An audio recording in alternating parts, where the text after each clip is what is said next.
Maharashtra deputy CM Ajit Pawar ఇక మన మధ్యలో లేరు. మహారాష్ట్ర డిప్యూటీ సీఎం అజిత్ పవార్ ఈరోజు ఉదయం జరిగిన ఎయిర్ క్రాష్లో మరణించడం జరిగింది. ఇందాక మీరు చూసిన విజువల్ ఏదైతే ఉందో ఇది ఆ ఎయిర్ క్రాష్కి సంబంధించిన విజువల్. క్లియర్ కట్గా సీసీటీవీలో రికార్డ్ అయింది.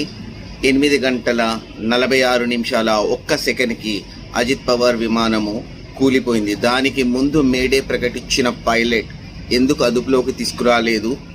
ఫ్లైట్ కూలిపోయి అంత భారీ ఎత్తున ఎక్స్ప్లోజన్ జరగడానికి కారణం పొలిటికల్ యాంగిల్లోనా లేదా టెక్నికల్ డిఫాల్టా అన్నది ఫర్దర్గా మనం వేచి చూడాలి. అంతేకాకుండా ఇలాంటి ఇన్సిడెంట్స్ ఇక మీదట రాబోతున్నాయా లేదా అంటే ఇదే ఫైనలా?